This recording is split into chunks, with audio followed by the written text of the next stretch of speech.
In this video, I will show you how to delete a domain from Shopify. To do this, first gonna open up your Shopify dashboard. Then go to settings in the bottom left. And here you want to go to domains. Now currently you can see it's danimakestutorials.online as my Shopify store domain. Now I'm going to delete it, so go to domains right here.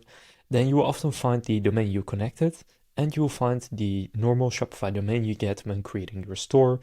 So that's the .myshopify.com domain.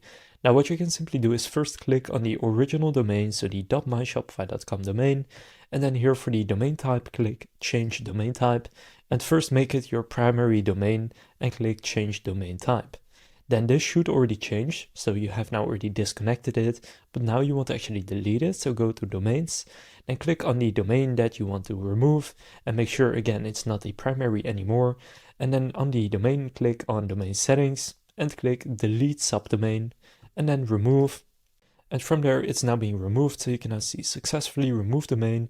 And now in the domain section here, I only have the normal domain here. You can now connect a new one if you want, but you now have deleted one of your domains. So you can also do this with multiple ones if you want to. So now you know how to delete your Shopify domain. If this video was helpful, please consider leaving a like and subscribing to my channel. With that being said, I will see you in the next video.